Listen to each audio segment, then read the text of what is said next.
Standard school के online class में आपका स्वागत है। हमारा 10th लेसन कंप्लीट हो गया था, तो आज हम 11th लेसन शुरू करेंगे, यानी रीड करेंगे उसे। तो लेसन का नाम है मिट्टी का कटाव तथा सुरक्षा। ठीक है, कि कैसे मिट्टी का कटाव होता है तथा कैसे हम उसकी सुरक्षा कर सकते हैं। तो सबसे पहले मिट्टी के निर्माण की हम मतलब जानेंगे किसके बारे में, कि मिट्टी के निर्माण की प्रक्रिया के बारे में, कि मिट्टी का निर्माण है वो कैसे होता है। फिर है मिट्टी के कटाव तथा इसके बुरे प्रभाव के बारे में, कि जब मिट्टी का कटाव होता है तो इसके मतलब बुरे प्रभाव होते हैं, उसके बारे में हम जानेंगे। फिर मिट्टी की सुरक्षा के बारे में, कि मिट्टी किस प्रकार से सुरक्षा कर सकते हैं, उसके बारे में। फिर सीढ़ीदार खेती के बारे में, कि सीढ़ीदार खेती कैसी होती है, क्या होती है, तो हम उसके बारे में जानेंगे। ठीक है, तो मैं लेसन को शुरू कर रही हूँ, तो आप भी अपनी बुक में ध्यान देना। मिट्टी उपयोगी प्राकृतिक संसाधनों में से एक है, कि मिट्टी है वो क्या है, हमारे लिए उपयोगी है, जिसकी पौधों को अपनी वृद्धि करने के लिए आवश्यकता होती है। इसकी क्या है, पौधे हम कहाँ लगाएंगे, जमीन में लगाएंगे, मिट्टी में लगाएंगे, अगर गमले में भी लगाते तो भी क्या होता है, उसमें मिट्टी होती है। तो क्या है कि पौधों की वृद्धि करने के लिए आवश्यकता होती है, किसकी आवश्यकता होती है, मिट्टी की आवश्यकता होती है। फिर है यह पृथ्वी की सबसे ऊपरी परत होती है। यह कौन सी है, पृथ्वी की सबसे ऊपरी परत होती है, कौन सी, मिट्टी की परत होती है। जो बल्कि मानव जाति भोजन के लिए मिट्टी पर की जाने वाली खेती पर निर्भर रहती है। अब हम अनाज प्राप्त करते हैं, किससे प्राप्त करते हैं, खेती से प्राप्त करते हैं। खेती किस पे होती है, खेती मिट्टी पे होती है। यह सभी प्रमुख खनिज रासायनिक पदार्थ तथा पौधों को पानी देती है। यह सड़े हुए पौधों तथा जंतुओं और चट्टानों के छोटे टुकड़ों में भी मिलकर बनी होती है। फिर है मिट्टी का निर्माण। पहले हमने थोड़ा बहुत मिट्टी के बारे में पढ़ा, अब हम क्या है, मिट्टी के निर्माण के बारे में पढ़ेंगे कि मिट्टी का निर्माण कैसे होता है। तो मिट्टी चट्टानों के टुकड़ों के टूटने से बनती है, कि जो मतलब बड़ी बड़ी चट्टानें होती हैं, ठीक है, चट्टानों के छोटे टुकड़ों के टूटने से बनती है। अब वो चट्टानें क्या टूटती रहती है, तो उससे क्या होता है, मिट्टी का निर्माण होता है। इन टुकड़ों को जल या हवा ले जाती है। अब इन छोटे छोटे टुकड़ों को क्या है, या तो जल ले जाएगी, या मतलब तेज हवाएं चलेंगी तो वो क्या है, हवाएं ले जाएंगी। फिर है तथा टुकड़े एक दूसरे के साथ घिस घिस कर मिट्टी का निर्माण करते हैं। अब टुकड़े होते हैं वो क्या, एक दूसरे के साथ, मान लो वो पानी बह रहे तो घिस घिस के क्या है, मिट्टी का निर्माण करते हैं। सूर्य की ऊष्मा, पवन, जल तथा बर्फ भी मिट्टी का निर्माण करने में सहायता करती है।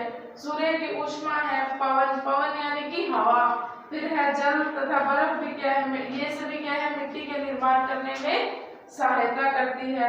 फिर है इसके बाद, अब हमने क्या पढ़ा, मिट्टी का निर्माण। इसके बाद क्या, मिट्टी का कटाव, कि मिट्टी का कटाव कैसे होता है और इसके दुष्प्रभाव। तो इस प्रक्रिया में भूमि की ऊपरी परत को प्राकृतिक बल कौन से होते हैं, जैसे पवन, जल तथा वर्षा द्वारा हटा दिया जाता है। ठीक है, भूमि की ऊपरी परत को उठा, जैसे अब मान लो तेज हवाएं चली तो मिट्टी क्या है, वो तो उड़ेगी। फिर है जल, अब उसमें जल के मान लो वर्षा होती है तो उसके द्वारा क्या है, जो भूमि की जो ऊपरी परत हो गया हट जाती है। फिर है भूमि के कटाव के प्रभाव। अब इसके क्या क्या प्रभाव होते हैं, तो भूमि के कटाव के कारण ऊपरी परत अपनी उर्वरा शक्ति खो देती है। अल्प उर्वरा शक्ति वाला मिट्टी स्तर पर आ जाती है तथा उपजाऊ भूमि धीरे धीरे बंजर बन जाती है। और मिट्टी के कटाव के कारण क्या, ऊपरी परत क्या है, हट जाएगी। ठीक है, प्राकृतिक बलों के कारण। फिर क्या है, ऊपरी परत अपनी उर्वरा शक्ति खो देती है, यानी जो उसमें मतलब उपजाऊ भूमि होती है, ठीक है, वो धीरे धीरे क्या फसल कम कर देती है। फसल कम कर देती है तो क्या है कि वो उर्वरा शक्ति खत्म हो जाती है और धीरे धीरे क्या है, भूमि बंजर हो जाती है। बंजर भूमि जिसमें क्या है, कोई भी फसल नहीं उगती, तो वो कौन सी भूमि होती है, वो बंजर भूमि होती है। ठीक है, तो धीरे धीरे भूमि कटाव करके धीरे धीरे भूमि क्या है, बंजर बन जाती है। फिर है मिट्टी के कटाव से प्रभावित भूमि की मिट्टी पर पौधों उचित प्रकार से वृद्धि नहीं कर पाते, कि मिट्टी के प्रभाव से प्रभावित है। अब मिट्टी के कटाव से जो भूमि प्रभावित होती है, भूमि की मिट्टी पर पौधे उचित प्रकार से वृद्धि नहीं कर पाते। अब उचित यानी वृद्धि, वो उचित प्रकार से वृद्धि नहीं कर पाती हैं। फिर है भूक्षरण के कारण मिट्टी अपनी नमी, खनिज तथा पौष्टिक खो देती है। अब भूमि के कटाव की ओर भी क्या प्रभाव है कि मिट्टी अपनी नमी यानी उसमें मतलब जो थोड़ा बहुत जल होता है नमी खो देती है, खनिजता पौष्टिकता भी खो देती है। फिर है इस प्रकार की मिट्टी में उगी हुई फसल अच्छी नहीं होती। अब अपने इस प्रकार की मिट्टी में जिसमें क्या है ना तो कोई खनिज होंगे ना ही कोई पौष्टिकता होंगे, तो अपने क्या इसमें फसल उगाएंगे तो वो क्या फसल अच्छी नहीं होगी। ठीक है। उसके बाद फोर्थ पॉइंट है कटाव भूमि के आकार तथा आकृति को प्रभावित करता है। ठीक है, कटाव होगा तो भूमि के आकार है या आकृति है उसको भी क्या है प्रभावित करता है। फिर है यह वृक्षों को उखाड़ सकता है, भूमि की सतह को खराब करके भूस्खलन ला सकता है, अनुपजाऊ भूमि चट्टान बन जाती है। अब जो अनुपजाऊ भूमि जिसमें क्या है कोई अनाज वगैरह नहीं होगा तो वो क्या है चट्टान बन जाएगी। फिर है जब हल्की चट्टानें ढलान या पहाड़ों के नीचे की ओर गिरती है तो इसे भूस्खलन होता है। ऊंचे स्थानों पर भूमि समतल होती है, यानी ऊंचे स्थानों पर जो भूमि होती है वो क्या समतल होती है यानी समान रूप में। अतः मिट्टी को क्षरण से बचाना आवश्यक है, यानी मिट्टी को इसके कटाव से बचाना क्या है आवश्यक है। फिर है जल द्वारा कटाव की। अब जल द्वारा कटाव कैसे होता है? धीमी गति में बहता हुआ जल, वर्षा का जल ऊपरी मिट्टी को बहाकर ले जाता है कि वर्षा का जल है वो ऊपरी यानी भूमि की जो ऊपरी परत है उसको बहाकर ले जाता है। ऊपरी मिट्टी वर्षा के जल के साथ बहकर नदियों तथा झीलों में जमा हो जाती है कि वर्षा जल के साथ बहकर नदी झीलों में जमा हो जाती है। क्या जमा हो जाती है? मिट्टी। कि मान लो वर्षा के जल से जो मिट्टी गई है ठीक है वो क्या है नदी तो झीलों में चली जाएगी तो वो क्या है जमा हो जाती है वहां पे, तो इसे क्या कहते हैं? इसे हम गाद कहते हैं। तो ऊपरी मिट्टी के इकट्ठे हो जाने के कारण नदियों की गहराई कम हो जाती है। और ऊपरी मिट्टी के इकट्ठा हो जाने के कारण मतलब एक झील या नदी में क्या बहुत सारी मिट्टी इकट्ठी हो जाएगी तो क्या उसकी गहराई कम हो जाती है किसकी? नदी की। तो यह नदी के बहाव की दिशा को बदलने के लिए बल देता है। कई बार इससे बाढ़ आ जाती है जिससे जन तथा धन की अत्यधिक क्षति हो जाती है। अब इसके कारण क्या है? अब गहराई कम होगी तो क्या बाढ़ आने के चांस है, तो क्या है जिससे जन तथा धन की अत्यधिक क्षति होती है।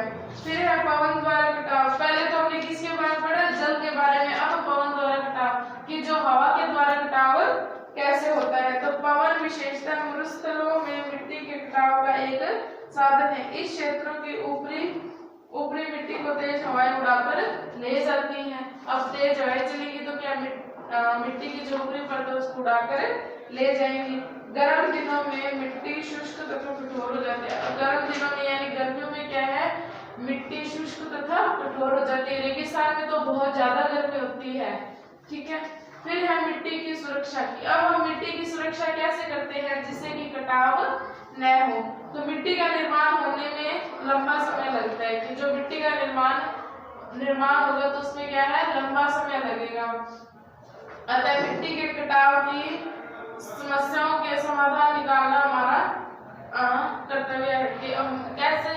अब मिट्टी का निर्माण क्या है कि समय ज्यादा लगता है तो मिट्टी के कटाव की समस्या में समाधान निकालना क्या है हमारा कर्तव्य है।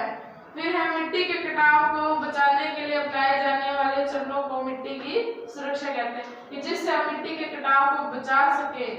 तो अपने मतलब कोई भी स्टेप अपनाएंगे तो उसे क्या है मिट्टी की सुरक्षा कहते हैं। तो कुछ तरीके हैं, अपने कुछ तरीके दे सकते हैं कि मिट्टी की सुरक्षा कैसे कर सकते हैं। तो बांध सबसे पहले है बांध बनाना।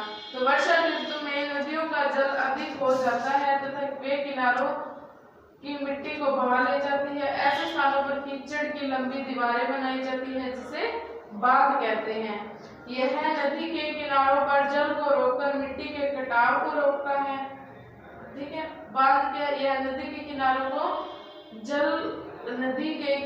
पर जल को रोककर मिट्टी के कटाव को रोकता है। अब हम बांध बना देंगे तो क्या है कि मिट्टी जो नदी के किनारों पर जल को रोककर मिट्टी के कटाव को रोका जा सकता है। ठीक है। पहला पॉइंट तो ये है। फिर दूसरा है सीढ़ीदार खेती। सीढ़ीदार खेती जैसे पहाड़ी स्थानों पर वर्षा का जल तेजी से बहता है, यह अपने साथ बहुत सी ऊपरी परत को भागकर ले जाता है। पहाड़ों के ढाल को सीढ़ियों के रूप में काटकर जल के भाव को गति को कम किया जा सकता है। कि अब क्या है, अपने पहाड़ों पर खेती करते हैं तो पहाड़ों पर क्या बहुत मतलब कि बहुत जल्दी मतलब ऊपरी परत को भागकर ले जाते हैं, क्योंकि इसका भाव क्या, जल का भाव तेजी से होता है। तो क्या अपने सीढ़ीदार, अगर सीढ़ीदार खेत बना दे तो क्या है, पानी का बहाव है वो क्या है, कम किया जा सकता है। फिर है, यह मिट्टी के कटाव को भी कम करता है। तो इससे क्या है, मिट्टी का कटाव भी कम हो जाता है। ऐसी सीढ़ियों का उपयोग खेती के लिए किया जाता है। ऐसी सीढ़ियों का उपयोग किसके लिए, खेती के लिए किया जाता है। तो इसे क्या कहते हैं, हम सीढ़ीदार खेती कहते हैं। फिर है वृक्षारोपण। वृक्षारोपण क्या होता है कि ज्यादा से ज्यादा पेड़ लगाने से क्या, जब वृक्ष लगाने से वृक्षों का रोपण करने से ये क्या होता है, वृक्षारोपण। तो वृक्षों की जड़ें मिट्टी के कणों को एक साथ बांध कर रखने में सहायता करती है। तो वृक्षों की जड़ें हम मिट्टी के कणों को एक साथ बांध कर रखने में सहायता करती है तथा इससे ऊपरी परत सरलता से बह सकती है। मिट्टी को ढककर रखने वाली फसलें जैसे घास को उगाने से भी मिट्टी का कटाव नहीं होता। कि ज्यादा घास होगी तो भी क्या है, मिट्टी का कटाव नहीं होगा। इसे ही हम क्या कहते हैं, इसे वृक्षारोपण कहते हैं। तो ये हमारा लेसन कंप्लीट हुआ, ठीक है।